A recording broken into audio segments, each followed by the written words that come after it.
this in YouTube world, okay? So we're doing something a little different, and we're trying to figure out how to get all of the cameras set up correctly so that it's not obstructed. So it's interesting right now. Yeah, it's going to be what it's going to have to be right now. Let's see here. Okay. Is that a little better? I think so. Woo. Okay. I'm going to make sure we're in here. We're not on Facebook yet. Not yet. So you guys get it first. We're live on YouTube, and this was requested by a few folks. So we're going to try to talk to 2 cameras, and I want to make sure that you can hear. Oh yeah, you guys can hear us loud and clear. See, there you go. Good. Cool. I'm going to go ahead and go live on Facebook so we can tell everybody what's happening. Yep. There too, Kerri, if you're cool with that. We're ready. All right. It's Midday Q&A, y'all. Hello. Hey. So, over here, YouTube, here, Facebook. We got 2 going. And Well, now look at that. look at this. Who is this person? I know. You are watching Midday Q&A with Kerri. And John. Yes. Who doesn't have This is a hairpiece? a new look. Don't be calling my hair looks good. my toupee. I did have toupee for it. She said. She was asked the other day, "How do you plan to pay?" And she had to change. She had to change some things. Just want to change it up. You know what? Why not, right? That's good. Just yeah. But when we're talking up here, we're talking to YouTube. When we're talking over here, we're talking. So it's this way and that way. It's gonna be odd if my eyes start going different ways. There's multiple reasons why, but we got 2 cameras working. She just said why. I love that Georgia in her. She said why. I like it. I like it. It's beautiful. Cool. Well, I'm gonna make sure everybody's in. I'm gonna get this shared to our Facebook pages to make sure all is well. Yeah. Y'all comment in, say hi. Talk amongst Tell us how you're yourselves. If you're watching on Facebook or on YouTube, either one, if you don't mind checking in, click the like, the love button, all of that good stuff. Yes. And or comment. Tell us where you're watching from. It would be great to know where you're. Tell us how your day's been so far. And who you are and all that good stuff. Well, we're gonna know who they are because the name's gonna pop up, John. Well, yeah. You can't hide. It will pop up, but some people you'll pop up if you are, if you just scan by. Like so, if you're gonna stay, we'll still see that you're staying and hanging out with us. So, we'd love to chat with you. Let's see here. I'm sharing to my page as well. Yes. I like how we do this. Look at this. Oh my gosh. Okay, so I don't know if y'all ever pay attention to the ending or the clip, the photo clip that it puts for our video, but this one is gonna be great, guys. I got my hands all on my face. Oh geez. No, that's just for when I started to share it here. So it may be different on the thumbnail. I'm sharing that to my page. So. It's interesting. And see, now it's got me doing this like a hey, you know what I'm saying? So, anyway. Oh, technology. Well, it's so good to be back.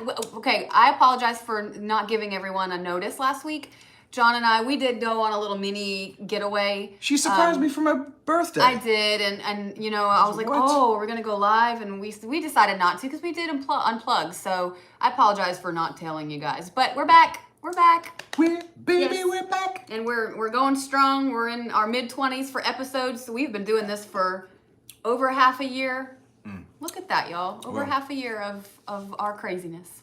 Isn't that something? A little bit of Q&A. Are we doing tea time? We and then are. we're going to do the emergency affirmations thing too? That's cool. So, okay, tea time with Kerri, guys. Here it is. My lemon immune tea. Oh, you don't need a drum roll for that. Jesus. Here we go. Yes, you called. What can you appreciate? Oh, Lord. Try this one more time. What can you appreciate in this moment? Ooh. What can you appreciate in this moment, John? I can appreciate the breath I'm breathing and the taste of lemon juice in my water. Oh, I can appreciate the sturdiness of this chair that we sit on every week because it's very comfortable. No, isn't that something? Weird, but that's what I can appreciate the sturdiness of you. How about that? Okay. I know it's backwards. This is great. We're going to do this just really quick. It's emergency affirmations for exceptionally stupid days. Because sometimes they happen. Random draw. Here we go. Emergency affirmation. I'm grateful for all of the people in my life. Mostly in a sarcastic way, but still. So grateful for all the people in your life. Sometimes sarcastically. But still. The truth. Yes, I am too. And I used to say, and I still believe this, that everyone and everything is your teacher. True. So in some way, what can I learn? Yeah. What can I learn? Very true. And I will tell you that irritates the absolute shiitake mushrooms out of people who want you to be reactive and want you to be mad at them, when you can say, no, no, no, that's my teacher too. And even your meanness or Right. or however you see me or however you view me is Yeah. still a way to teach me. True. So, Very true. Yeah. Awesome. Okay, guys, we're appreciate going to it. get into the question of the week. So, we're in our Spirit Expressing series. And this week, this past Sunday, Reverend John spoke more about the root chakra and being safe and being grounded. And so we're kind of carrying that into the week. So I figured our question for today could kind of be around that. So here we go. All right, we're speaking to each other. What in my external world helps me to feel safe? And then what about in my internal world helps me to feel safe? And I'm asking it as me because you guys need to ask the question to yourself as well. John. What in my internal world makes me feel safe? Yep. And what in my external world? Yep. Or external was first? External first, and then we're going to go internal because we tend to look external first. I think because it's easier. So, John, talk about that. You go first this time around. I'm going first this Yeah, time? what makes you what in your external world makes you feel safe? In my external world, there's not a lot of feeling of safety, honestly, at times. But one of the things that makes me feel safe is you and the kids. Like, I know, like I just know, I don't have to question that you've got my back, that that you care about me. And so that means a lot. So that makes me feel safe. Not always, but most of the time. Yeah. But I can tell you that the external world looks pretty unsafe. What's the Dobie Gray song? Beginning to think that I'm wasting time. I don't understand the things I do. The world outside looks so unkind. And I always just add when I'm singing it, sometimes. And it just does sometimes. There's a lot of niceness, but I think niceness tends to be bullshit. And kindness is real. And that's the root. Again, the root is that I understand that we're all connected. But I would say this year has felt pretty unsafe. Sure has. Not As just far as for us, but externals. I'm sure for a lot of people. And I don't mean on the political realm either. I just Sure. mean personally. And I needed to feel that lack of safety outside so that I could go within. So, That's true. what about you? So for me, it hasn't really changed. I've kind of, as much as I have changed over the last 7 to 10 years, some of the things that I search for externally to make me feel safe really hasn't changed. Other than I don't feel now that I need a person or a spouse to be safe. I did used to do that, but meeting John, I kind of was like, no, I choose him. I don't need him, I choose him. But it used to be, a spouse or a partner, someone to do life with, to share life with, if you lose your job, it's all good. You got someone else behind you to take care of it, to have a partner in life, Right. to really help with the challenging times, not just the good times, but the challenging times. So that one's kind of shifted, but still financial for me is a big safety. And John and I, we have lots of discussions about this, and he's helped me. I still have my moments, but for me to feel safe, I just need to know financially I'm taken care of, that our family's taken care of, that if, John were to die tomorrow, God forbid, because it can happen, we're never guaranteed a day, that I know we're okay and our family's going to be okay. And so, money is how we operate, and that's how we survive. That's the currency we use to survive at the moment. And so for me, money's a big one. I am getting better about it, knowing that the exchange, I'm always going to be taken care of financially, and then the money will be there when I need it. But that one's always been a big one to me. And then feeling safe in that I can be 100% authentic with someone and they not judge me for it. So, for example, John, I can be 100% authentic with him. He sees the good, the bad, the ugly, the crazy, the ups and the downs, and he doesn't judge me for it. Do we agree on everything? No. But I know I'm safe with him. I know I don't have to pretend. I don't have to hold back a thought because of fear of it not going well. And sometimes my thoughts don't go well. Sometimes it happens, but I'm safe. Even in those moments, I know I'm safe to be me, and that feels good. So those are externals for me. Internally,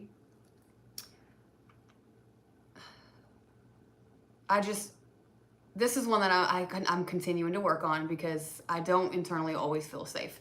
But knowing that at any moment something could shift my life, but knowing that I even if I die, okay, so say even if I get in a car wreck, because I'm terrified of being in a car wreck, absolutely terrified, like to the point I'm like driving for John from the passenger seat.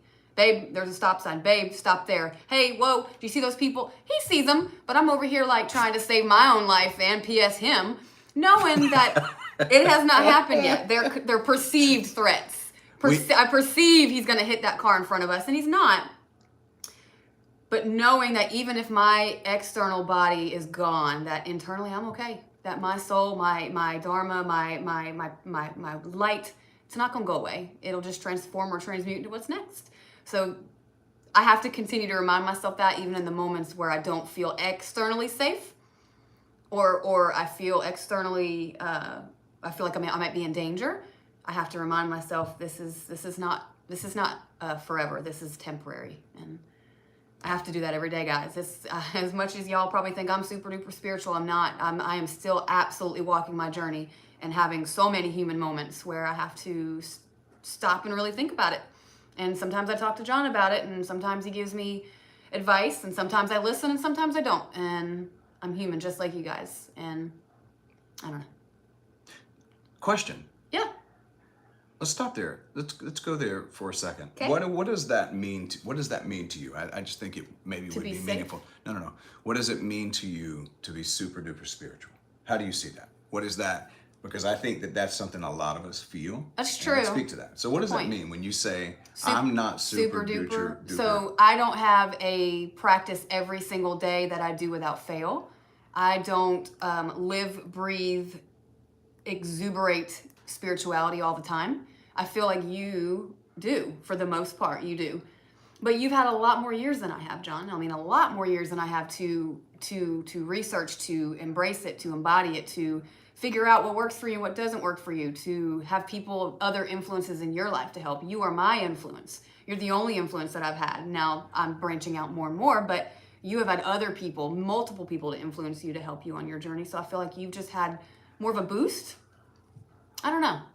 But super duper spiritual to me is, and that's not even a thing, I know. I'm glad you called that out, because it's not a thing, but sometimes I go there, see? Another human moment. It's not that he's not on a different level than me. And I used to say, well, there's different levels. Yeah. I've been so guilty of that. And there's not different levels. I just feel like you've had more years of experience and knowledge about it. And that's all it really boils down to. So that's why I wanted to speak to that too, though, because we're talking about safety and feeling safety internally, feeling safe internally. Yeah. And the reason we're talking about this, by the way, is this week's the root chakra, and she opened up with that for anybody who's joined in. We're talking about feeling safe and feeling belonging, because that's really where I wanted to go this year with talking about our chakras during this series. Yeah. And a part of that lack of safety comes from comparison and competition and an external, like an external measuring stick. And this is where we run into a problem even with religion, because the Jesus that I grew up with, the God that I grew up with, you never could quite know for sure you were safe. And even to this day, there was this overshadowing threat of your soul is in danger. The devil's got you. The devil's going to. And what I mean, like, I'm not saying I live into that threat, because I absolutely don't anymore. But I mean people that I still know that are in that environment and believe that there's somehow that's healthy, and it's not. It creates a complete dependency on a system rather than your own internal self, and it keeps you diseased. And that's why I was saying that, because when we're talking about safety and belonging, every system, let me say it the way it comes to me right now, any system that is requiring you to sacrifice your own intuition so that you can fit in is a system built of fear, and it is dislodging your root chakra. It will destroy your sense of belonging. Any place you go religiously or spiritually that says you have to do this to fit in is a place you already don't belong. Yeah. Because wherever you go, and religion thrives on that. It's almost like a club that needs you to feel somewhat excluded, so that you have to, say the right word and pay the toll. That's never going to give you a sense of belonging. It just won't, and because that always comes from within. But when our root chakra is balanced, we feel grounded. We feel like we belong here on the planet. We feel like it's okay to take up the space that we take up, and we feel steady, you know. And then our mind is less likely to race. We're less likely to live in anxiety and fear and constant fright. One of the things that happens during this kind of season, what we've seen occur just in the last 24 hours, can be first of all, it is disheartening. It's always disheartening when violence moves to murder, and because there's a better way. But when we see these things, it's not, the unfortunate thing is that it's almost like some things are coming to a head, and what we have hoped is that it wouldn't turn into this kind of a back and forth. But there was an assassination of another congressperson, a congresswoman, just a few months ago, and then yesterday there was this assassination of a conservative spokesperson, and it's like back and forth. It's a tit for tat, and as Mahatma Gandhi said, an eye for an eye leaves the whole world blind. Is there a way for us to rise above it? Well, not as long as we're dislodged from our root chakra that gives us a sense of belonging. Any kind of violent act comes from a place of insecurity and fear. It doesn't come from a place of power. Yeah. That's not power, that's reactivity. Responsibility is power. And so there's a lot of people who feel unsafe right now in our world. Yeah. And I understand it. And at the same time, I would want to remind us that if we don't go within, we're going to continue to go without. Well, another way people define safe is, or look at safety is, are you safe now versus the what ifs? Like I tend to do that. What if, like when you go outside your house today and you get in a car, what if that person hit me? What if the road cracked underneath me? What if the car tire blew out and not at 80 miles an hour and you fly into a guardrail and you die? What ifs? That those are perceived threats versus the what it now is, the now. Yeah.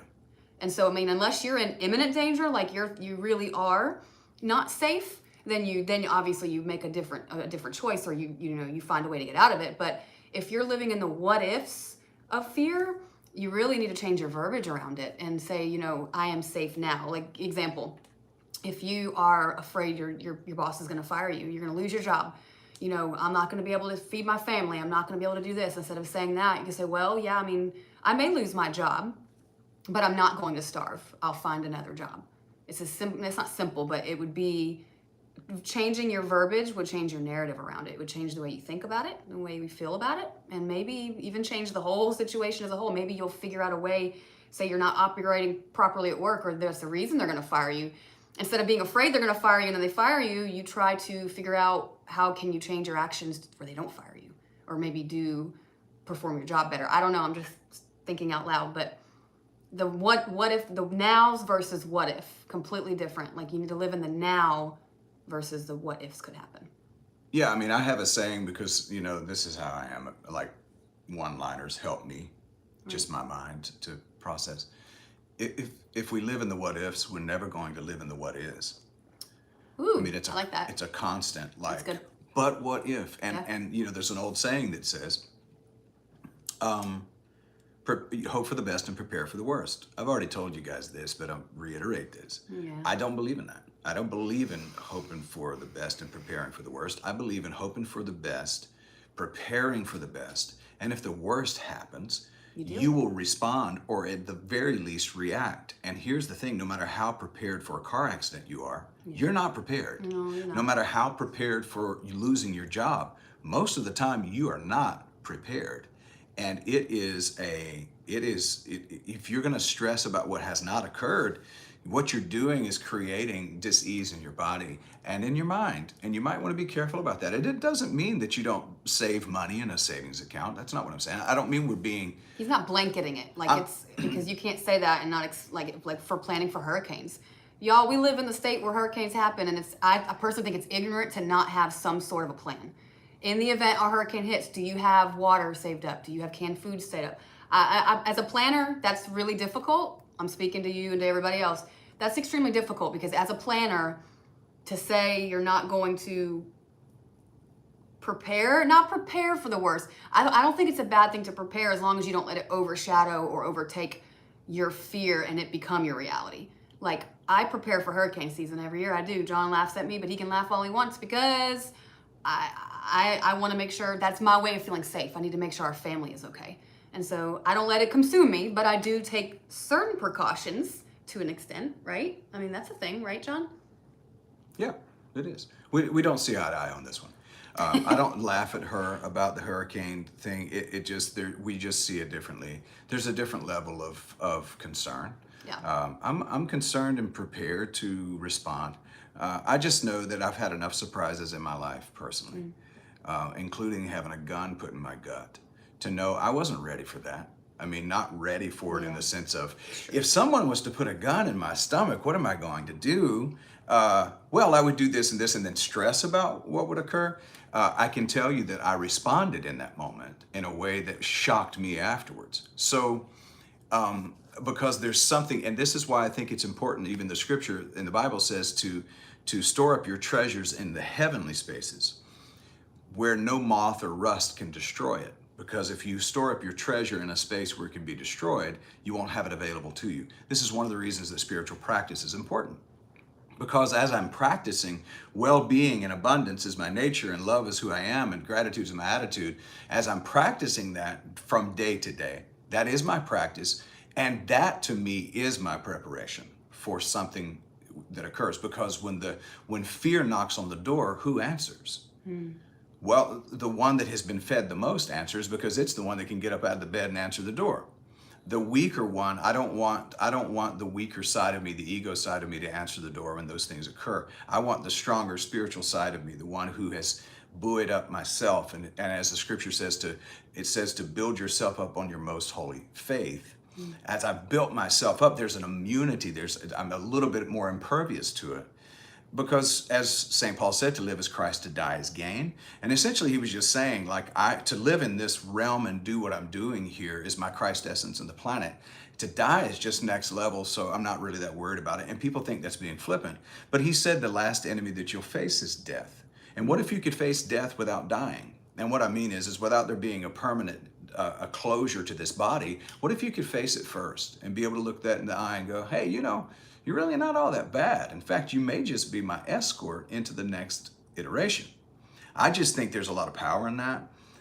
So that I can say to you that as the violence continues to happen in our world, because I've had some people say, look, I had somebody text me today and said, with the rhetoric that you have, and I don't incite violence, but the rhetoric that you have, just even the video I put out this morning caused a vitriolic response from someone to literally text me and call me a piece of garbage because of my response this morning. And I was trying to stay moderate with my response. I thought my response was moderate.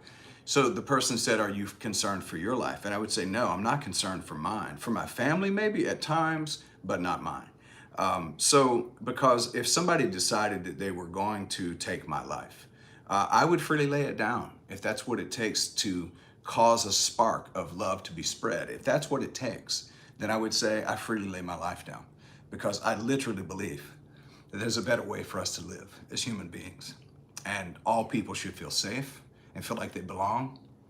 And until we all do, all of us, and yes, that includes Charlie Kirk and his family and anybody on that side of things, until you all feel a sense of belonging and that you're loved and that you're valuable, my work's not done.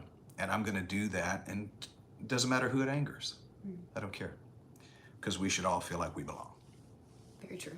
Yeah. Very true. What about you guys watching? So what in your external world helps you to feel safe? And then what about in your internal world helps you to feel safe? Because you're right, we all deserve to feel safe, and we all want to feel safe. Yes. We're not all safe, unfortunately, but I don't know. I affirm to myself daily that I am safe. I am rooted. Yeah. I belong to this earth, and this earth belongs to me. And it becomes my refrain. I am safe. I am rooted. Folks, if you have not, I'm just encouraging you. If you do not have a spiritual practice that it reminds you of who you are daily, please consider it, because we live in a world, we have just made it, there's a shift in the cosmos that has occurred, that happened yesterday, right before September 11th. Yeah. And if we're going to remember tragedy but not learn from it, it's a waste. And we all have the ability to make this world a little safer. Yes. One smile at a time, one kind word in return for a negative word at a time. As the Proverbs say, return good for evil. This is how you absorb it. As the trees, you take in the carbon monoxide, the carbon dioxide, and you turn it into what? Something that is breathable and life-giving. But we won't be able to do it unless we're grounded. And here's the most important part of the tree. The most important part of the tree is not what you see.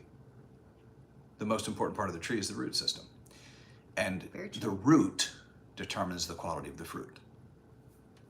And so in your life, the root will determine the quality of the fruit. That's why I encourage a spiritual practice of some sort. And if that's nothing more than going out a couple of times a day and putting your feet in the ground and saying thank you. That's what I was going to suggest. It doesn't have to be meditation or prayer. That doesn't have to be meditation or prayer in the way we think of it. Right. Because I'm not the best meditator. I've admitted it. I can get about 10 minutes and then I'm fidgeting, I'm moving. So I kind of learned at this stage, this is where I'm at, but 10 minutes is better than no minutes. Let me tell you something I found that was found really cool that Jim Swilly did this last week. And I texted him and told him I really appreciated it. He leads his group in meditation on Sundays at Metron in Atlanta. And he said, I'm going to lead you in a very abnormal meditation, and it's called an I don't care meditation. I like that. And he sat down in a seat and he just leaned back. Oh, Lord. And he said, yes, political division in the world, I don't care. He said, my husband Ken is calling me. I can get back to him later. I don't care. I don't care. I'm not his husband right now. I'm not a dad. I'm not a granddad. I'm not Bishop Swilly. I don't care. I don't care. And at first I thought, man, this is weird. It sounds like it's not. It's sort of Yeah. It's sort of detached. Yeah. The further he went, though, the more he began to explain and lead people through the process of, he was talking about really getting away from all of your roles for like 2 or 3 minutes. Labels, yeah. And saying, I don't care, what matters at this moment is the present moment. Not anything that anybody else thinks I am. And move, I don't care, I don't care. And so consider an I don't care meditation. Give yourself 2 or 3 minutes, a couple times a day. Hug a tree. Or look up an affirmation online.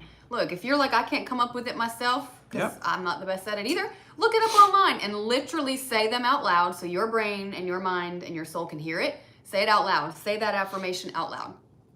Yes.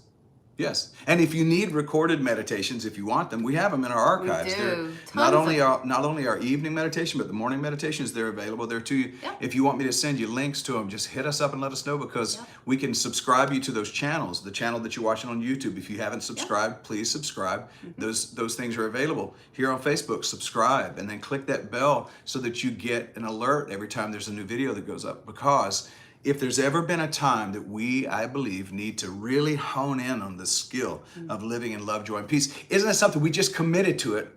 I've committed to it. And every day since I've committed to it, I've been presented with an opportunity to exercise it. Nice. Sazzy, I see Sazzy, and I saw Vandana. Yeah. Hey, Vandana. And that's Colleen. Is that Colleen? Yep. Is that right? And then was there anybody else that said hello? I believe that's it. I see Sazzy. Sazzy, what we were talking about is feeling safe and feeling a sense of belonging. Yeah, what in your external world helps you to feel safe, and then what in your internal world Helps you to feel safe. So, and those who have joined us, I don't know if anybody has commented here because it's so different on YouTube. By the way, folks, I'm pointing to another camera for YouTube. I know you it's keep so different looking at me looking up here. It's so different on YouTube and who's commented. Okay, Debbie, I see Debbie. Okay, so Debbie's comment came up. There's a few. So, okay, cool. Cool. So it's working. All right. So we'll start streaming moving forward on both platforms. Just apologies for us having to look at 2 different cameras. So I haven't quite trained my eye to one. I mean, I'm pretty good at it, but I can't go up. Yeah. So could you use, you have 2 eyes. Could you use one for each? I'll work on that, Wouldn't that be an oddity? I'll work on that. All That's right, guys. a good idea. Cool. Well, that's a wrap for the that's a wrap for the question of the day. Just a couple announcements really quickly. Let me grab my handy dandy globe. This thing's as big as my head. Look at this thing, It's y'all. actually more my size, the size of my head. That's true. I don't know. With my And it's fantastic hair, bald. it's about the same. You see that? That's true, yeah. But guys, we are in the planning stages of our Taste the Nations Gala. We are less than 2 months to it. I think we're a month to it. What am I talking about? We're a little over a month to it, and we are so excited. We've sold about 40 tickets so far, so that leaves a little more than that. So it leaves about 100 tickets. We're capping it at 150. Get so your good. tickets today at firstunity.org or on Sunday. If you want to be a sponsor, I know we have got all 10 of our table hosts. I'm so grateful. So they have their countries that they've picked. We're going to decorate their tables and make them awesome. Yeah. But other tables are going to have decor as well. But if you'd like to be a business sponsor or just give a shout out, say, hey, I love you, First Unity. We have 2 sponsorships that you can purchase. The Global Impact for $200. You do get some business social media aspect stuff, a meet and greet on one Sunday where you can talk about your business to our community. And then the second one, you get 2 tickets to the banquet, the gala. And then the other one is Cultural Connection. That's more for like just a shout out. If you want to say, hey, or I love you, you get 1 ticket and you do get some recognition as well. So you can purchase those on our website, firstunity.org, or on Sunday with Angie. Well then. But I'm excited about this, guys. It's going to be colorful. It's going to be global. It's going to be, full of immersive activities around the world. I'm not giving any more details because you guys are going to be blown away. It's not just food and it's not just dancing. It's so much more. It's a connection. Yes. International connection. Okay. So another plug this evening. I do midweek connection every week, but some of you may not know that, and some of you do. I'm encouraging you to be a part of the discussion this evening, though. We're going to be talking about the sword and the seed, and how we're at a turning point. And I want to talk a little bit about what has occurred and what's happening in terms of violence, what's happening in terms of this boiling pot that we almost feel like we're in. And I want to deal with gun violence and violence in general this evening. I'd like to chat with you about that. So it's called The Sword and the Seed this evening. We are at a turning point. Consider that. And those of you who are watching on YouTube, it's going to go to my, actually, no, it's going to come to this channel. So on Facebook, it's going to be at my personal page, okay? For everybody who's on Facebook, it would be on my personal page. On YouTube, it'll be here on First Unity this evening. So we will be on YouTube for the first time in a while for Midweek Connection. Look at us stepping it on up. Well, we're trying to do a thing or two. Okay, and guys, this Sunday, we're still in the Spirit Expressing series. We're week 2. Wear your orange. I know it's not a great color on a lot of folk. I know. It's my favorite color in the whole world, but I don't like to wear it. But find something that's orange. A scarf, some earrings, something. Some eyeshadow. Pop your orange in there and join us 11 a.m. at the Benninger Theater. Bring somebody with you. You guys, we're postured to grow right now. And if there's anything the world needs, it needs an inclusive community that's endeavoring to really be a place of love, joy, and peace for all people. So bring somebody with you. There's something about being in the building that makes it even more powerful. Energy's just off the charts. For sure. Cool. All right, loved ones. Plugs. Awesome, guys. Okay. Thank you guys for joining us. We love you. Enjoy the rest of your day. Peace, love, recycle. Fly away. He's flying away. For the people on YouTube, he's flying away. That's good. All right, guys. You push this button, John, and I push this button. I don't know what button to push, but we're fixing to push a button. Bye, guys. Bye, guys.